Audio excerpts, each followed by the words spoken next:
rroga e 5 viteve është diku mbi 7 milion lek të vjetra. Po. Ka që marë? Si 7 milion lek vjetra. 7 milion lek të reja. Më falë, të reja. Po, të reja. Po. Ka që ke marë? Aq.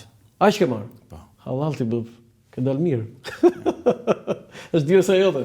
Shiko, barazuar me stresin dhe atë goditjen profesionale, nuk është gjë fare. Nuk i konsideroj dhe nuk mund të paguhet me para ajo. Sigurisht. Nuk paguhet me para, ha? Nuk paguhet me para sepse të ndërpritet karriera në momentin që ti ke energjitë më të mëdha për të dhënë. Je ndjerë keq? Për të dhënë, shiko, të vjen i natë shumë mendon dhe ke plane tjera dhe ndërkohë ndodhin të papritura që unë si uroj askujt. Po pse më misterë, pse s'na e thua? Foto tjetër. Cila ishte marrëdhënia juaj me Yuri Kim, me ambasadorën amerikane, sepse ajo mbështetje që ne unë thash nga ambasada amerikane, sigurisht që vinte radh parë nga shefja e misionit. Unë kam qenë në këtë foto, kam qenë në ambasadë dhe më është akorduar një vlerësim. Ju ka dhënë çmim? Ambasada, po, zonja Yuri Kim. Po. Në atë kohë kam qenë në detyrën e drejtorit të antiterrorit. Pa u bërë drejtori i përgjithshëm. Pa u bërë drejtori i përgjithshëm. Po. Tani duhet kuptojmë që ambasadori është niveli më i lartë i përfaqësimit të qeverisë amerikane në vendin tonë. Flasim për Tiranën, për Shqipërinë. Kështu që takimet me zonën ambasadore nuk kanë qenë aq shpeshta, pasi puna mblidhte patjetër me ekspertët që ishin të stacionuar, po themi, në ambasadën amerikane. A mund ta tregoni çfarë organizohet ju, sepse me atë që ka unë ndjeni, ju keni realizuar disa aksione të përbashkëta me përfaqësues të policisë amerikane, të FBI-s, ndoshta edhe të shërbimeve sekrete dhe të sigurisë të tjera. Mund ta thoni në një operacion, sidomos në detyrën e antiterrorit, por edhe të drejtorit përgjithshëm të policisë?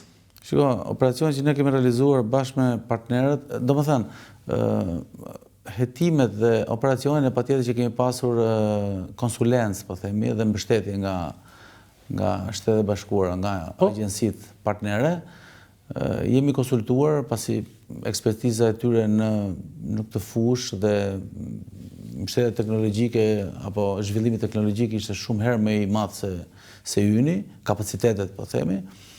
Gjithmonë janë gjendur, na kanë mbështetur, na kanë këshilluar për operacionin në vazhdimsi, po themi, që ka pas antiterrori. Në fakt, operacionet që kanë dalë me shumë sukses me partnerët amerikanë janë ato operacionet cilat nuk kanë dalë asnjëherë në media. S'kan dalë asnjëherë? Asnjëherë nuk kanë dalë. Atëherë na nxjerr sot.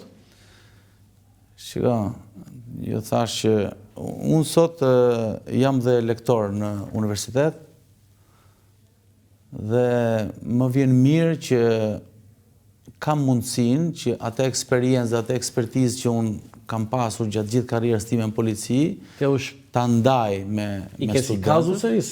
studentët. Kazuset që kam janë kazuset që është përfunduar gjykimi, po themi. Nuk kam asnjë kazus që është në zhvillim e sipër, jam shumë i kujdesshëm këtë pjesë dhe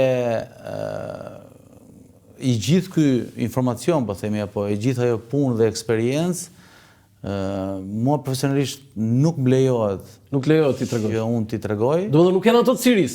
Operacionet në Siri. Ato të Siris kanë dalë në media. Po pra se ato kanë dalë. Ato kanë dalë në media. Po janë të tjera që s'kan dalë. Janë të tjera që s'kan dalë. Ne lek shumë mistero drejtor.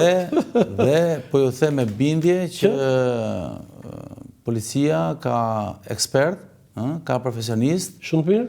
Shumë të mirë. Dhe kur atakohet policia mua më vjen keq, me thënë drejtën, sepse aty kalova pjesën më të mirë dhe më të bukur, por nuk mund t'i fusësh gjithë në një thes. Më kupton? Janë zhvilluar operacione që edhe partnerët amerikanë, domethënë, na kanë vlerësuar maksimalisht lidhur me rezultatin dhe mënyrën se si është arritur tek rezultati. Kështu që është dashur këmbgulje, është dashur lodhje, ka pas rrezik. Por thash janë i rrezikuar ndonjëherë? Janë shumë operacione. Jeta jote është rrezikuar ndonjëherë, zotin Ano? Shiko, kur e bën këtë punë për një kohë të gjatë, nuk e kupton dhe ngrihet çika ajo shkalla e referencës, ku ti referohesh ti me rrezik. Se mund të kesh Kur jeta juaj personalisht mund të kesh referencë tjetër për rrezikun, dhe unë kam referencë tjetër për rrezikun. Jo, kur jeta juaj, këtu e kam fjalën, jeta juaj ka qenë rrezikuar. Kështu që rreziku është i vazhdueshëm. Rrezikut e ti jeton me rrezikun.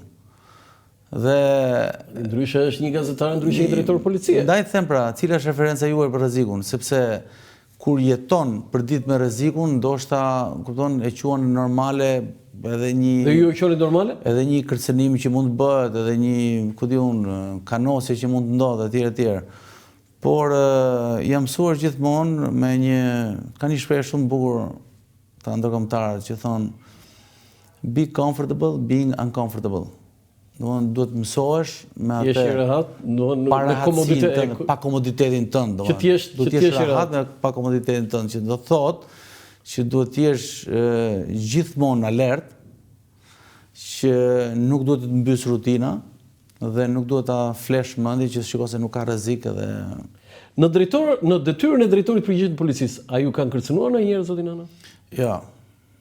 Ja, nuk kanë kërcënuar. Unë po filloj të dyshoj që ti thuat vërtetën apo jo, se ti pranove të tregoj në gjë, kështu që...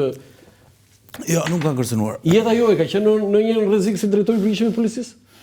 Shikom, edhe lëvizjet e mia kanë qenë shumë të hapura dhe unë kam lëvizje edhe në këmbë kur kanë qenë drejtori i përgjithshëm policisë shtetit. S'kam parë asnjëherë në këmbë. Në rrugë? Më kanë parë pa në rrugë. Në rrugë? Kolegë tu e më kanë parë, i kanë përshëndetur, patjetër. Kam lëviz vetëm. Doja të isha vetë aty të bëj një fotografi, thoshe, ky drejtori i policisë vetëm kam lëvizje dhe nuk e kam pas problem fare. Thash edhe një herë, ta them me bindje që nuk kam pasur një kërcënim drejt për drejt. Nuk jam ndier i rrezikuar. Shikoj, njerëzit flasin sa duhesh, kupton, njerëzit flasin plot, Kështu që mua nuk më bën përshtypje dhe i konsideroj më tepër burra ata që vinë ta thonë ballë për ballë. A ke pasur nga këta burra? Jo, s'kam pas deri më sot. Foto tjetër. Ky ju ishit suksesori ti? Po. Ju ishit pasarsi? I zoti Veliu, po. Ardi Veliu ishte parasi juaj. E vlerësoj shumë dhe kam pas marrëdhënie shumë korrekte si drejtori i përgjithshëm. Kam qenë drejtori i terrorit të Varësit zotit Veliu. Që në Varësit ti po? Po. Kemi kaluar shumë mirë, shumë mbështetës, patjetër. Ka qenë dita e parë kur zoti Veliu dorëzonte detyrën dhe unë e merra detyrën. Edhe dhani këshill zoti Veliu? Ditë me emocion, zoti Veliu më tha shijoje sot se nga nesër ke punë. Kështu tha, shijoje sot tha se. Shumë tha. E bukur kjo. Foto tjetër? Tani, këtu keni një aktivitet, ishte foto publike dhe unë zgjodha me Renea. Po. Tani unë do, pra ta djem atje që i kemi repartin më të rëndësishëm që mund të kenë institucionet e sigurisë në Shqipëri, dua të thuash disa fjalë. Ç'a është kjo trup elite që ka Shqipëria? Se pak flasim për ata, po ata janë eroj. Dhe unë kam shumë dëshirë t'i kushtojmë disa minuta këtyre djemve që sakrifikojnë jetën e tyre, që bëjnë ato operacionet që vetëm ti e di se si i bëjnë. Puna me raportin Renea më ka lidhur edhe në detyra tjera që kam pas përpara, çdo operacion të vështirë e konsideronim dhe e planifikonim që ta realizonim me Forcat Speciale Renea. Po? Janë një ekip i veçantë, po themi, janë forcat e litë policisë shqiptare, janë forcat e litë, po themi, për sa i përket jurisdiksionit brenda Shqipërisë.